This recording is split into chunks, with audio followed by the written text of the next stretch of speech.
Hello and welcome to Beyond Day Zero with me, Mark Day. This is episode 18 of the podcast. 18 episodes in the bag already, and it's another good one.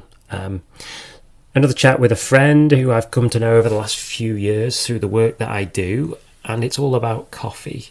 So many of us love a coffee, and we love that coffee in all sorts of ways. And Iain is a guy who is directly involved in the coffee trade. He's a coffee roaster and direct trader and importer who works directly with farms. And he's going to explain what's gone wrong and is going wrong in the coffee industry, and why there are things that you should really be avoiding, and why you should be choosing wisely, and what it means if you're on either side of that fence.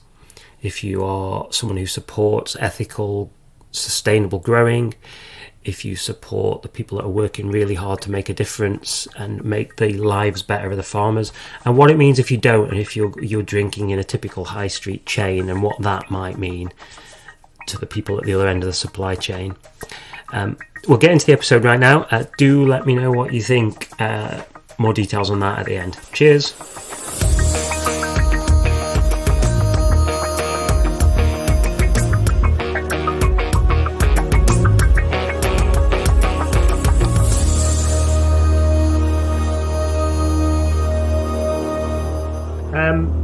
I think what we normally tend to do at the start, and we might as well just do the same right now. Do you want to explain who you are?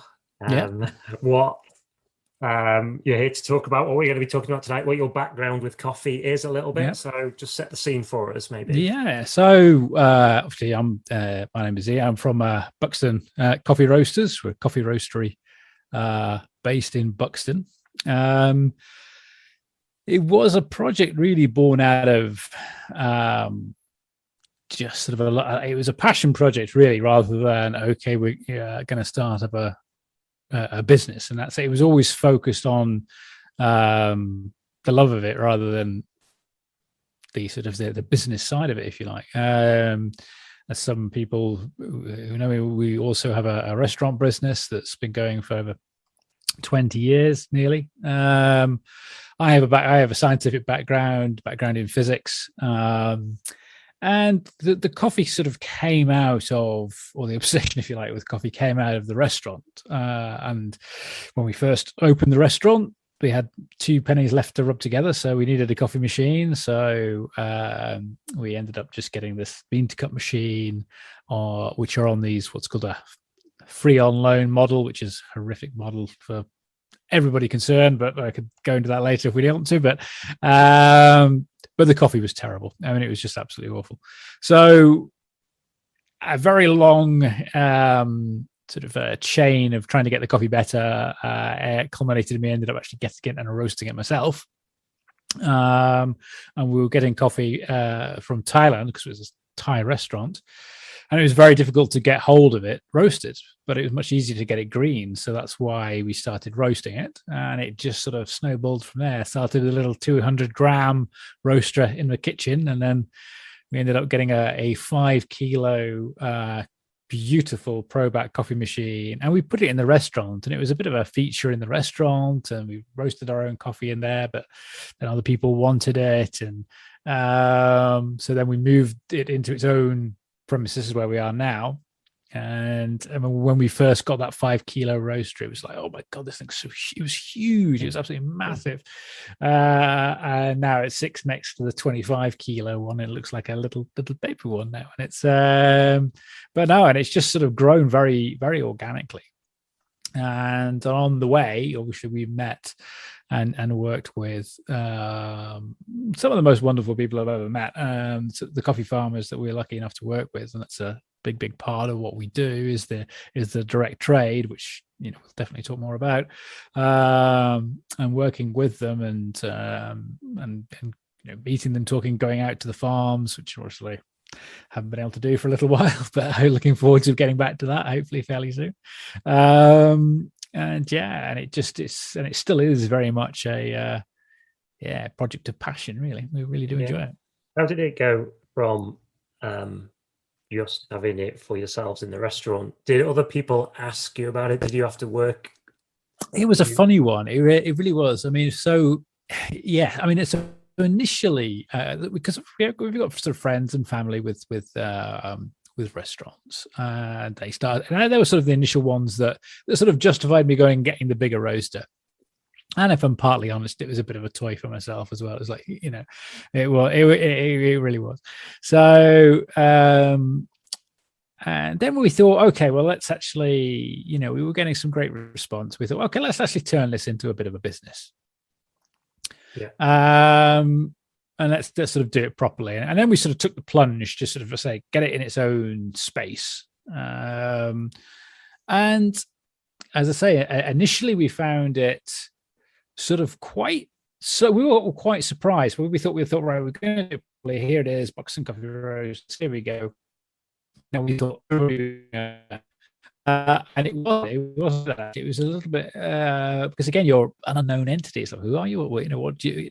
So, but then it sort of slowly built, and we got more and more sort of customers, and then we got some more high profile customers, and then it just sort of snowballed, and it was and it's not stopped doing that for a while really. So it's so it's been it's been good. So you mentioned it in that about how you work with coffee farmers, and you mentioned direct trade. Maybe, I mean, I know that's something that seems really, really important to you. Do you want to perhaps cover that and what your ethos is, and I'd say it really is at the core of what we do, and it's something that we really, and this is where I think platforms like this, and we will we'll work with and talk to anybody that'll listen to us, because we feel that the message is really important. And the fundamental thing with coffee, and you could argue any sort of food stuff or anything really, but with our particular market, coffee, is the traceability. Yeah. Knowing where it comes from is what you should look for. Relying on certifications can be wildly misleading. It's very convenient for some of the larger producers and also supermarkets, things like that, because it's an aid to sell coffee. This is fair trade, great. And you or many consumers will buy that bag of fair trade, presuming that, the farmer's been paid a fair trade price. And that all too often is not the case. It's, as I say, having met as many coffee farmers as I have, and every time you mention the word fair trade, they all pull the same face. And it's a sucking of teeth, looking at feet, sort of mumbling under the breath, because the fact of the matter is that if you're an independent farmer, to become certified fair trade just is not worth the cost, because it's going to cost you between $10,000 to $20,000 for that certification. And if you've got 20 acres of farm, 40 acres of farm, you're simply not going to get the extra money you'll get, which is anywhere between 20 to 30 cents extra above commodity per pound of coffee. You're not going to get that money back. And invariably what happens, and this is a coffee farmer will sell their coffee to a washing station or processing plant, and then that'll get sold on. And the minute they do that, those washing stations or processing plants or will be taking coffee from everyone, and it all gets put into one homogeneous, so that your traceability is then lost. And it can actually be sort of half a dozen steps down the chain where it actually becomes certified fair trade. Many steps from the farmer. So it can be disingenuous to look at that and think, it's fair trade. The farmer's been fairly paid, and that's not often the case, and that's why the traceability is knowing where it comes from. And when we say knowing where it comes from, it's having a personal relationship with it, knowing the name of the kids, knowing the name of the dog. This is what we like to try and do. So the fair trade certification up the chain, I presume that is some other entity, some other corporate entity at that point that's getting the certification. Yeah, and they aren't duty bound to pass that gain in price on at all. No, and it is the large producers that are that are handling tens of thousands of tons of coffee. So the cost of certification is no problem to them, and of course that extra it's worthwhile the expenditure, but it doesn't filter down, and that's the problem. It doesn't, and some of the practices that go on, and this is where it gets very, very difficult, because a lot of these trading companies, the people that run them are experienced market traders, both in the product and financially. And talking to Callum, who we've spoken to in Brazil, who's a wonderful friend, and as we've discussed this, I think we'll definitely do another one of these. Yeah, we're definitely going to get him on for a follow-up, because he is. I mean, I will go into it on another time, but he is a wealth of insight and information, and sixth generation. His family have been doing it for a very long time, and he was saying how some of the coffee prices have actually been going up. They've been very, very low for a long time. I mean, talking like 80 cents a pound, and this is what's called the commodities market. Yeah, nothing that we buy comes from the commodity market, but the commodities market holds about 80. It's been around 80 cents, 90 cents a pound for a pound of coffee, which is, that is poverty for farmers. It really is. But recently the price has gone up to about $1.20, which is much better for the farmers. But what's happened is a lot of these traders will go in and go, right, okay, so how, you think you're going to produce 40 tons of coffee this year. We'll give you a futures contract for 40 tons of coffee at that $1.20. Now the price could go up to $1.30 or $1.40, but he's still going to get his $1.20. Now, that's not a bad deal on paying for the farmer, because at least he knows what he's going to get, and it's a guaranteed price. I'm going to get my $1.20 per pound. I know where I'm at. Fantastic. And you think on paper that's great. The problem is when you have a bit of a drought, or you can't produce your 40 tons of coffee anymore. You can only produce 20 tons of coffee. And the deal was for 40. And the deal was for 40. Yeah. So they're going, well, you owe me another 20 tons of coffee. Yeah. And the farmer's got two choices. He has to go and buy coffee from a friend. And of course, now the price has gone up to $1.30. So he has to buy his 20 tons at $1.30 per pound and sells it for $1.20. Or, as what's been happening, is these guys go in there and take the farms off. I mean, it's horrendous. It really is horrendous. So that's why we say so important. It is knowing, getting, and this is the anonymity of the coffee farmer that allows this sort of thing to happen. And that's what I do hope that, in the modern age of communication that we have, and we can have live link ups with coffee farms across the other side of the world. This is possible now, so we can, and that's what I'm really hopeful for the future, is because Cal and I have talked about this, about can we get a direct trade standard? Can we create something like but the minute you create an organization, it create, and it's possible with fair trade. Probably started with all the best of intentions, but these things turn into these bureaucratic, monsters, which take so much money to run. I mean, like fair trade pulled in like $7.5 billion the other year. It's, and that's the problem. The minute you start creating these things, so if it can be done in a more organic way, that isn't taking money away from the farmers, it's better. And I think just the communication is the key. And it's just that, when you go to when you buy your coffee, just to say, oh, it's a bag of Colombian or bag of Brazilian. Yeah. No, what's the name of the farm? Yeah. And it's so easy. It's really easy to do it. And that will then force people to make sure that they, and I say, ultimately everything is led by the consumer. Everything is led by the consumer. Yeah. I completely agree with you, and that's part of the reason for doing the podcast. This is exactly the sort of issue, and as you yourself touched on a few minutes ago, it's doesn't just apply to coffee. No. The traceability aspects of it applies to everything we buy, and we tend to think that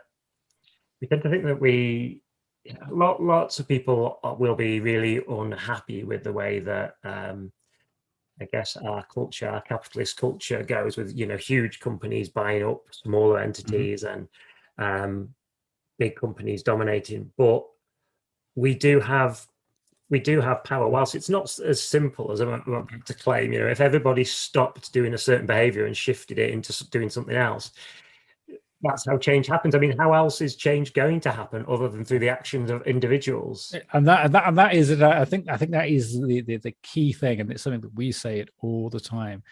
And I think, when we talk about, these very large issues, and a lot of people think, well, I can't do anything about that. And you really can. And in fact, it's the only way it can happen and change happens. It's through the individual.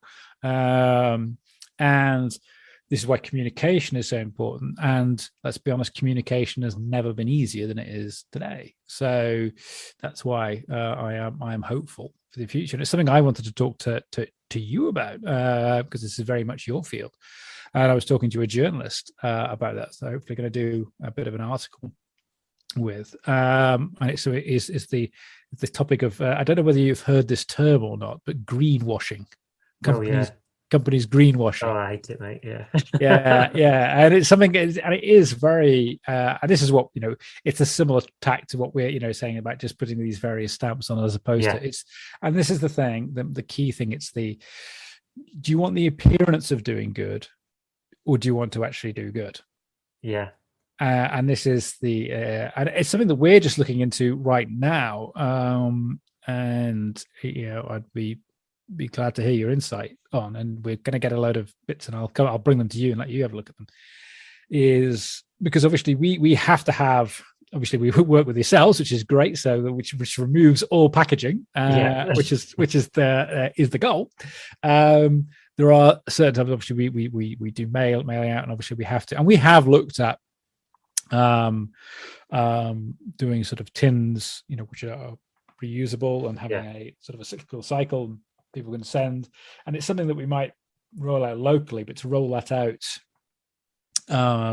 nationwide it'd be challenging. So there's two things, and again, because when you look at recyclable products, there's recyclable, and then there's recyclable in inverted commas and all asterisks. Commercial. And this is the thing where you can put something on your packaging that looks good, but really when you actually sort of get scraped down, it is recyclable. But there's maybe 2 recycling plants in the UK that can actually recycle it, and the chance of it getting recycled are all but zero. So and then again, the same scenario with compostable. Obviously compostable, and then compostable asterisk. It has to be commercially compostable. So it's a tough one. It's good when it's clear that there are people and companies around that are genuinely trying to do the right thing, as you clearly are. As you alluded to, there are a lot of companies, particularly the big ones, that will be getting away with some. They will be, exactly like you say, they will be buying into some scheme with some logo that they can put on their pack that means absolutely nothing, but it's a token gesture towards environmental standards, and it just allows them to, and because they're so powerful, their marketing campaigns can push that image of, look at us doing something green, whilst there's a whole world of pain going on, for the environment, exactly as you've already described, for the small guys that are at the other end of the supply chain. And that is largely what happens, and it is happening with large businesses. That's exactly what greenwashing is, that they are continuing to practice business as usual and only paying lip service to environmental standards and environmental concerns because that's all they have to carry on operating as normally. It's a huge problem, and as you say, we have to continue to make as many people aware of those practices as possible. Also, going back to what we just said a few minutes ago, letting people know that they can actually be the difference. They can actually. There's huge power in where you put your money. And I know it's complicated, and I know it's a challenge with everything that people have going on in their lives, busy lives. But it's really important to think about the choices that you make, where you put your money, who you want to support, and grow your awareness of what happens at the other end of the supply chain. Because invariably, I say this in virtually every episode, Iain, and that's probably a good thing that I do. It is good. Yeah, no, it is. Keep driving the message home. It's good to do it. It's invariably, we have been cultured into being so focused on price. And by that, I mean, as low a price as possible for the stuff that we pay, because that's the nature of competition amongst big business. But exactly as you will be, have described and are fully aware, take coffee. If it's a low price, then farmers are suffering at the other end of the chain. You can absolutely guarantee that. 100%. The choices we make in buying our coffee, if we buy the cheapest stuff that's available, or some horrible blend from the supermarket, it'll be somebody is living in poverty at the other end of the chain because of that situation. And that was one of the starkest things that unfortunately I didn't go on this trip. It was one of the guys working for us went out to Brazil 2019, just before everything went wrong. And the dramatic difference. He was up in the farm, which the Boji's farm, which is about 7 hours from Sao Paulo, and he went down into and the farm in Bom Jesus. I mean, it is beautiful, and they've been voted one of the top 5 most sustainable farms in Brazil by Imaflora. And they have a school on the farm, so anybody working at the farm, their kids go to school at the farm. And we've got some videos of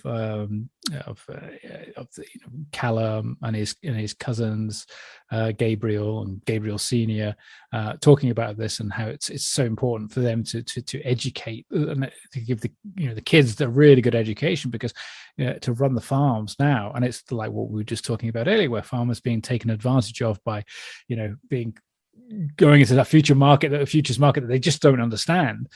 So having really kids that can hopefully get a good education, go to university, then come back to the farms and really and it's just everybody's got a very nice standard of living, and then you go down literally, I think it was 18 kilometers down into the one of the neighboring towns, and it's in this town there is one huge, massive, beautiful new building in the middle, and it's just surrounded by squalor, and that is a massive processing plant, and that's just buying coffee from all these little coffee farmers, and it's a complete commodity market. And the difference between the two is staggering when you look at the condition of people's lives, people literally living in tin huts, barely scraping subsistence living, and the difference between the two, and it's just two different business models.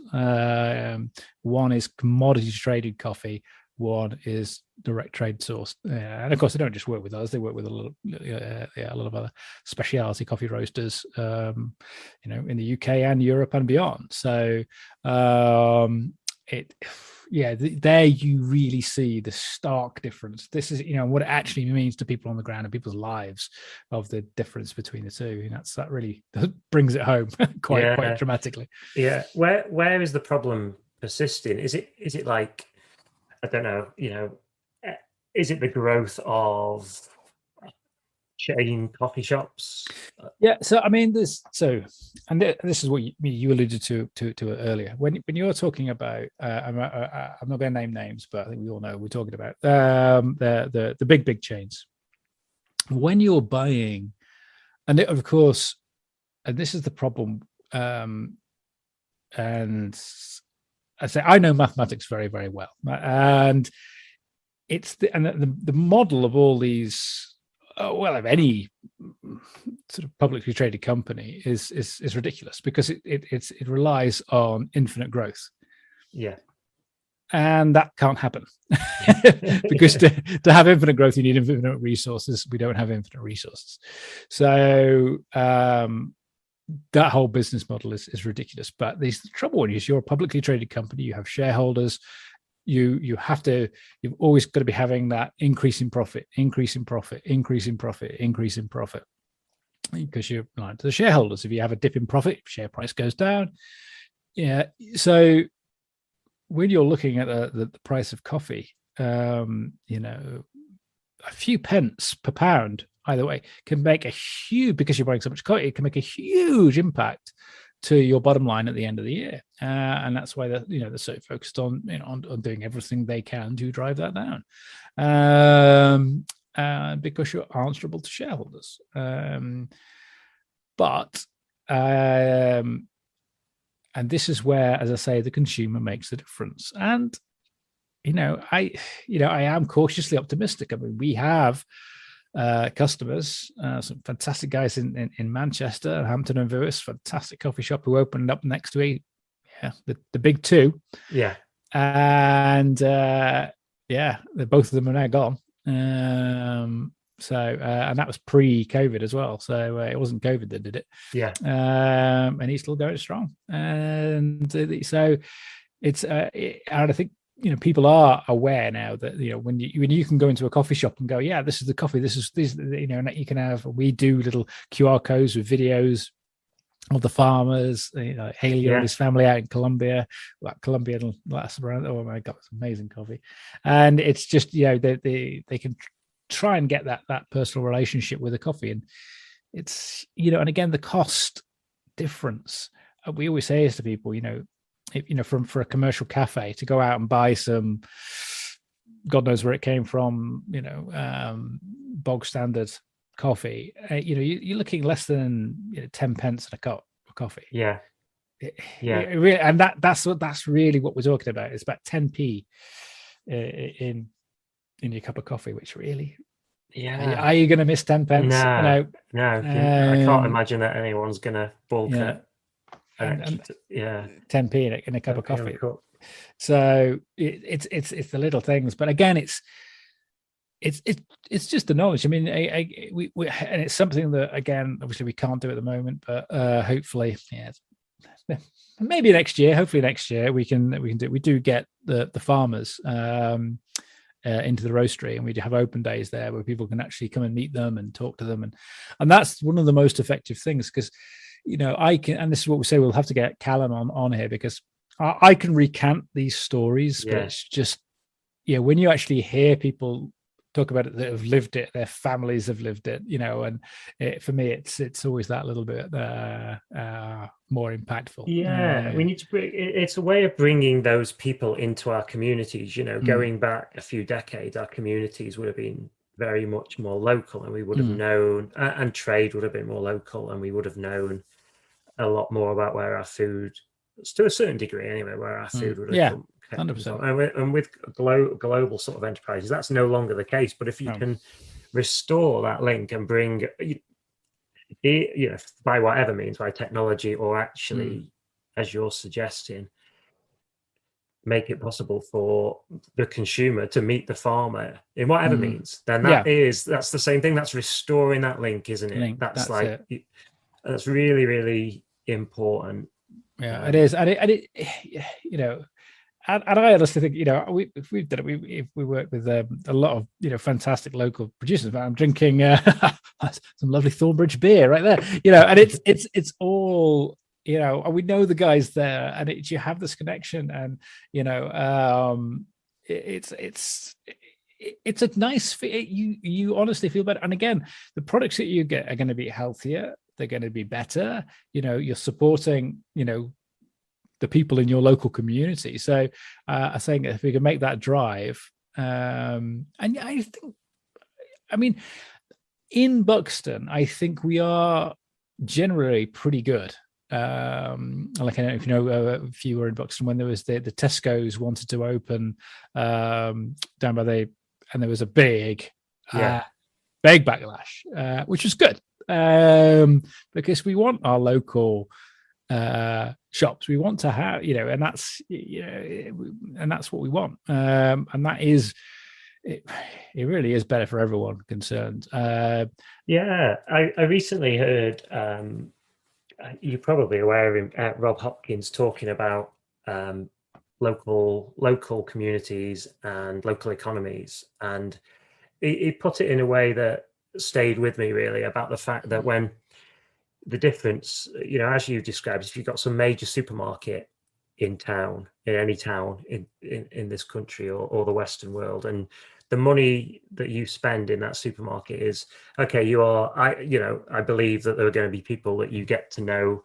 if you go to a place like that regularly, people at ground level that are perhaps serving you or whatever. And beyond that, you've got some corporate structure with the money filtering upwards and outwards, and where that money really goes, where every pound you spend really, really ends up, is very different than if you go into a local cafe or any local business. Like yourselves, if someone is buying your coffee, you know, you've not got a board of directors, you've not got, a CEO on, £2 million a year or whatever it is. You've not got shareholders that need to be paid where the money is filtering out. You know, you're a really good example of it. If you have more support, then more will be done locally. The money stays local is the ultimate point of. Well, again, we've not taken any money out of Buxton Coffee Roasters since it started. But we've not taken a penny personally out of that company. It all goes back into the roastery. So yeah, and we're lucky we're in a position that we can do that. But we got there through a lot of hard work as well. But and there are plenty of people that wouldn't. There are plenty of people that would. So, but yeah, and it always was, a passion project for us, and it definitely opened our, when we you always, that it's not an equitable market out there, but the more you get into it and the more you get to know the farmers and hear some of the practices that go on, and it can be pretty horrific, I'll be honest with you. And I say, I think I've got together with a lot of these farmers and talked about ways and things how do we make, and after a lot of sort of head scratching and thinking, how do we make this better? I think that, as I say, remove the anonymity. That, I think, is the crux to it all. It's not easy, and it's not something that can be done overnight, but I think that's the one where we're focused on, because I think that's what will make the most difference, is getting rid of the anonymity. And again, and it has happened. I mean, there was the Great Dispatches documentary, and I think it was on the Starbucks practices in the farms in Guatemala, where they got children working in the fields, carrying coffee, child labor, basically. And we had just after that documentary came out, we had a great image of her at the school of the farming mom Jesus, and this is how it should be. So these things have happened, but I think the other really important thing for people to is getting away from sort of that sort of I'm trying to think of the right word of attaching themselves to sort of corporate identities. It's like you want, the Nike shoes, you want the Starbucks coffee cup in your hand. It almost becomes like a lifestyle thing that, like, oh, got Starbucks, it's cool. It's like, you want that association with the brand. And I think that's something that people have got to get at. It's not, and maybe that's because of a loss of connection to community or to people. Maybe that's a way of having an attachment to something that suggests there's something missing from our lives if we needed to do that. This is it. This brand culture. This, is I say it's much better to go to your local. Your local cafe, your independent, and that is the thing. I think, and I think we are heading in the right direction. Australia is a great model of this, certainly from the coffee industry side of it, where Melbourne, I think there's more coffee shops per capita than anywhere else in the world, and the big coffee chains failed completely.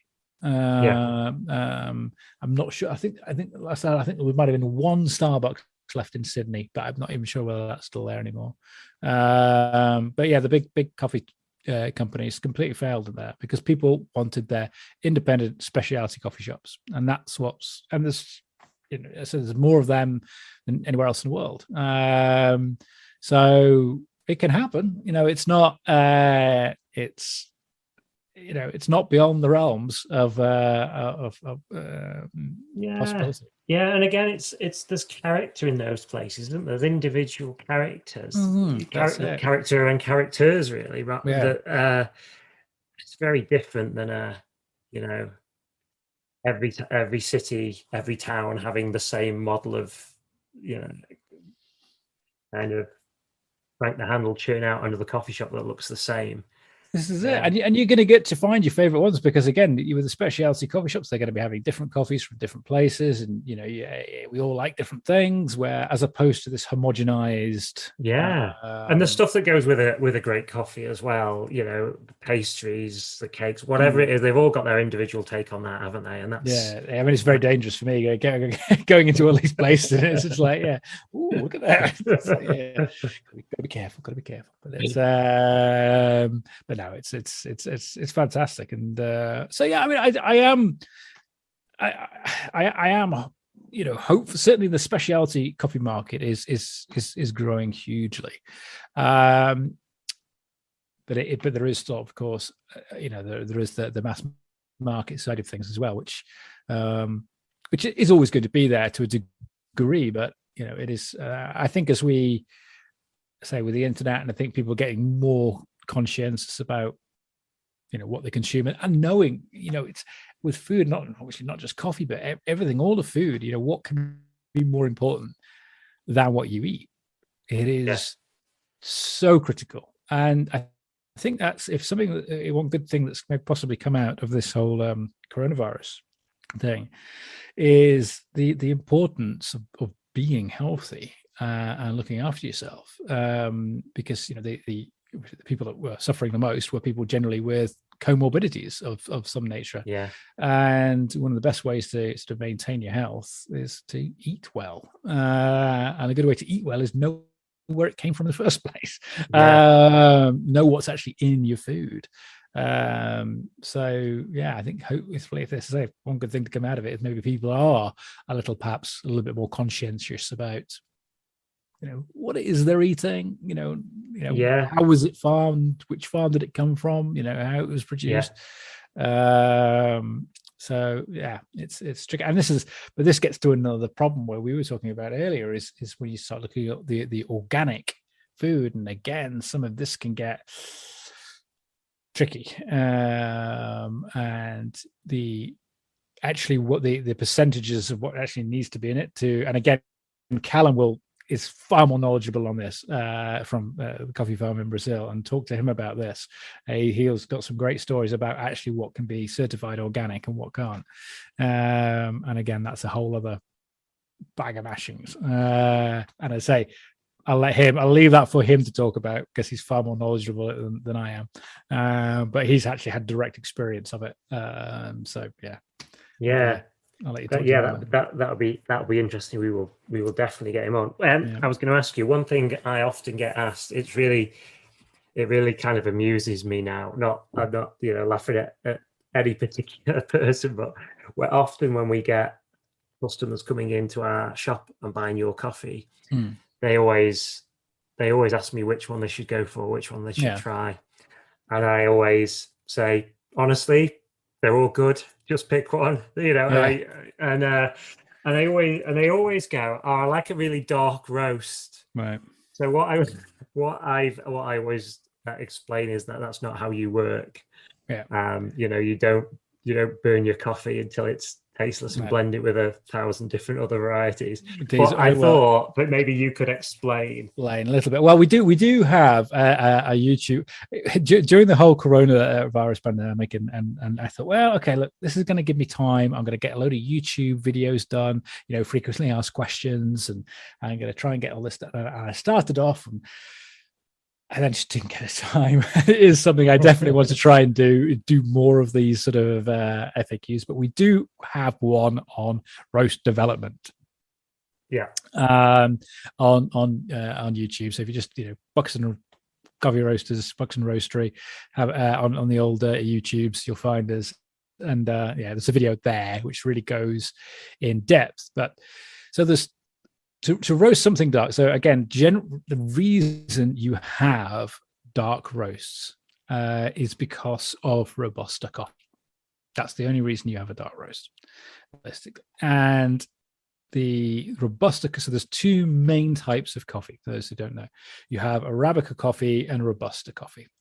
There are many, many subgenuses in there. In Arabica, you have Catamor, Catui, yellow bourbon, red bourbon, geisha. I mean, there's a lot of variety. But two main ones are Arabica, Robusta. So Arabica is basically what you want to drink. Now, it will only grow altitude, and it has a much lower yield, and it's a much less hardy crop. Robusta was engineered to be, as it says on the tin, more robust. So we'll grow at sea level, and so you can grow it in these big, flat, open spaces, and produce a lot of it. So it's a cash crop.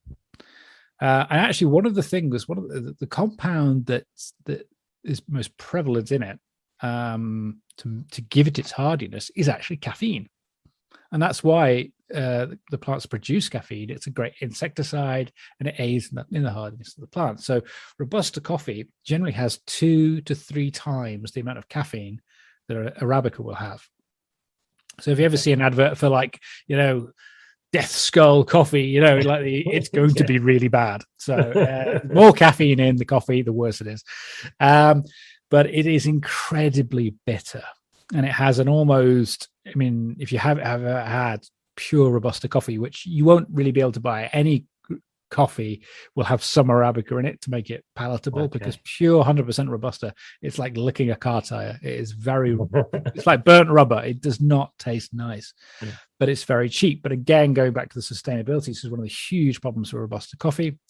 Going back to the whole slash and burn, where, huge areas of rainforest are cut down, the coffee plant is planted, grows, a couple of years, soil becomes infertile, you chop another load of rainforest down. So you have these slash and burn.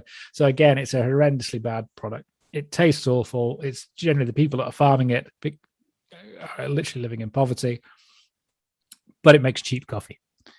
And it is very, very bitter. So you have to roast the flavor out of the coffee.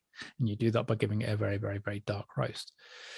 So nothing we would know. So you're not going to take a beautifully balanced, wonderfully farmed Arabica that's been grown slowly on a hilltop and then processed, and depending on what process it's had, whether it's been washed or whether it's had a beautiful honey process, which is where they take the mucilage from the flesh and put that on the drying bean, and the fruits from that go into the bean. You're not going to do that and roast all of that out of it. It's absolutely pointless. So we do not do and never will do a dark roast. And we, in the video that we have on YouTube, we took some leftover bits of green, just put it all together, and we roasted to that point. And then we took samples out to try and illustrate to people the change. Yeah. The smell, it stunk the roastery out. It smelled awful. Really? It's not good. So you and again, what it does is it makes Robusta coffee palatable. But we won't do it. Now, one thing that I found, and again, is I think there was perhaps, and again, it's the thing I will say to this is each to their own. It's you like if you like a certain thing, you go for it. Yeah, you drink how you want. Cool. I do think there was with coffee, there was for me an overcorrection where it was like, well, dark is bad, therefore lighter must be better.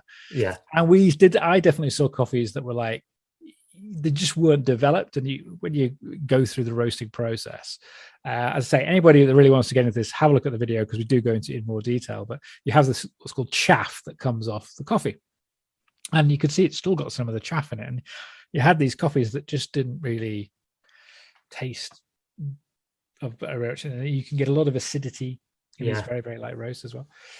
So we, again, having the scientific background, I have always hated ambiguity. I like a specific, light, medium, dark. Well, that is a very, very subjective terms. Very arbitrary, isn't it? Really? Very, very arbitrary. And the other thing, which again, if you look at green coffees can vary wildly in color. So if you take 3 coffees of these, put them through exactly the same thermal process, they're going to come out of different colors. So it's a very loose and inaccurate term. So what we use what's called a development percentage. And that is, so when we're talking about the chaff coming, there's a point, it's usually around about 200 degrees in the roasting process where you hit what's called first crack. And that is when we're starting to get that shell, that chaff coming off the beans. Yeah. Okay. So what we're looking at is the percentage of the total roast time is spent after first crack, if that makes sense. So if we imagine the entire roast, what is the percentage of that roast after first crack? And that's what we call the development percentage. So if we're roasting something that's going to be more going into espresso machines, that's going to be roasted more like 21 to 22%. If it is like a really nice, so like a Colombian La Esperanza, very fruity coffee, that's going to be more like 17, 18%. But when you look at the difference in color, yes, there's a difference, but it's subtle. It's not like, night and day. You need to get it under some good lighting, and you're going to see the difference, but it's not. And that is the trouble with light, medium, and dark. There's just way too much of a gap between those two. And what we do, we're not roasting to achieve a color. We're roasting to achieve a flavor and a taste.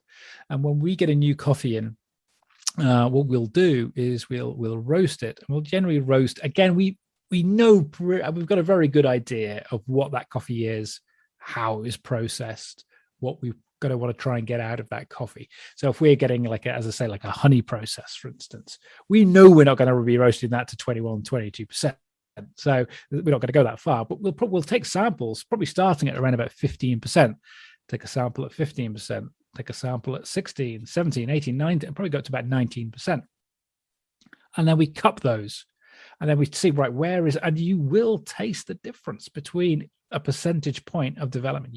And again, I'm not talking about some super hypersensitive palate. It's anybody will taste the difference between them. And then we find out, right, that's where we think that's best. That's where we're getting the balance. And that's what we're always looking for in a coffee, is a nice balance of flavors. When we feel like we've pulled everything, all the flavor notes out of the coffee that we want to pull out. And then that's where we roast it to, as opposed to a color. But that's the thing, is people get used to a certain thing. And again, what we always say to people is how do you drink? How do you make your coffee, and how do you drink your coffee? So, for instance, do you put milk in it? And we would always say to anybody who drinks our coffee, just at least once or twice, try it without milk. You might be surprised. But if you want to put milk in your coffee, then if that's how you prefer it, go for it. We're not here to tell you how you should drink your coffee. We always say try. It's experimentation is a great thing. So we'd always recommend people try. But if you prefer it with the milk, you go for it. But again, so things like the more like the Bom Jesus, the Honduras, the more sort of chocolatey coffees tend to work better with the milk. Again, like an Ethiopian Hambella, which is it's beautiful coffee. It's very floral, almost like Earl Grey. It's very, very, very. But you put milk in that, it's awful. It just doesn't react well. So we'd always ask. That's how. And again, it's are they using an espresso machine? Are they using cafetiere? Because this just affects. But again, we are having a new website done. Long suffered Richard Graham from Buxton Web Design is doing it for us, and keeps emailing me, and I get back to him about 2 weeks later with the information. So we are hopefully trying to get that done. And but on the current website there, we do have some blogs on there about how to get the best out of whether it's a V60, a cafetiere, or AeroPress. We do have some sort of how-to videos on there and tutorials how to get the best. And that's what we always advise with your coffee is experimentation. Try different recipes, and that's how I started. Look where you got to. It was a slippery road. Yeah. Well, it's brilliant. We will I'll link to your website and some of the videos definitely on the episode notes as well. We can get get a few more people checking those out if they want to. And that's a good reminder actually about I'll follow up with you to make sure we've got a good mix of coffees currently. It is a good reminder that for people that like it with milk, for people that don't, just to make sure we. So what we should definitely have to. I mean, we'll talk about this after. But as I say, you have to come to the roastery and try a lot of coffees, because that is the thing.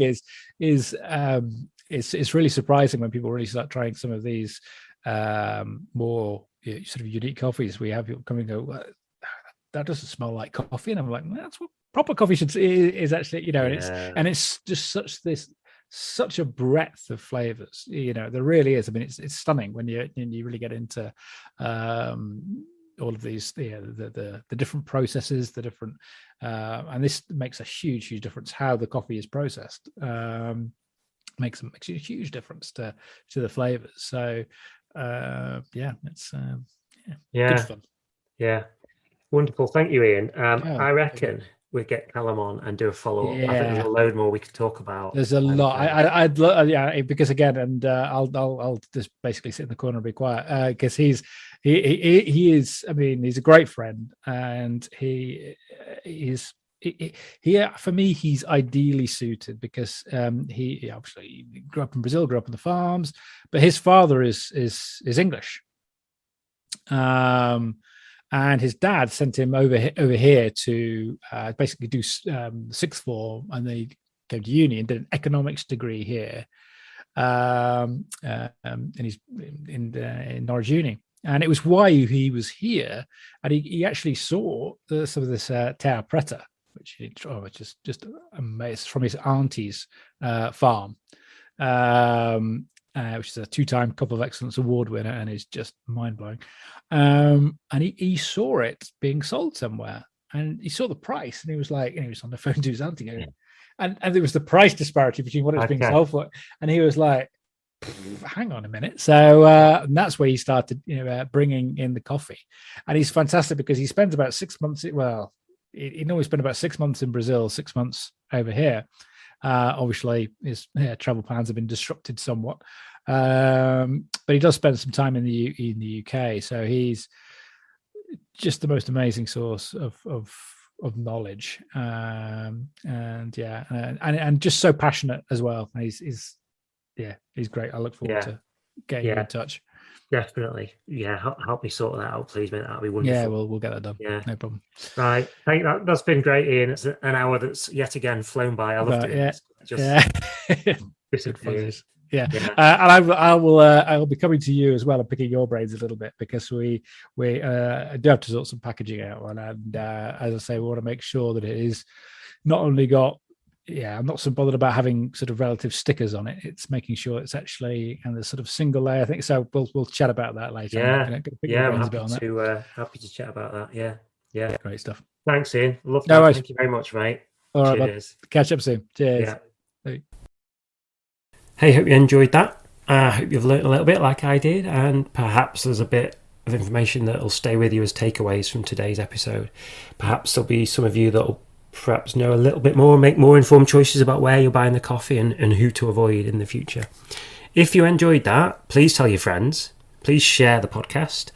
Please get more people involved by telling them about us, talking about the episodes, and perhaps listening to some of the previous episodes yourself. If you like that, you might like to listen to other people that are in the same game of the ethical economy, shall we call it. Episode 11 was with Ceci. You might want to pick that one up. They're right at the heart of the circular economy. You might want to listen to episode 9 with Nick Saltmarsh, who's got some really interesting stuff to say about food production in the UK and how we can make that a more secure food source in the future. Also, please rate this podcast. If you're on Apple particularly, there's a facility where you can give this podcast a certain number of stars, and not many people have, to be fair. Lots of people have listened, very few people have rated it. So if there's one thing you can do for me as you're listening to this, scroll down on Apple where the podcast is, where the show is hosted, find the ratings. You'll see it in big. There's an average rating, and just under that you can write a review, and you can tap on the stars, and you can give it a 5-star review. If you do that for me today, whenever you're listening, I will be very, very grateful. Okay, tune in for another great episode soon. Thank you. See you.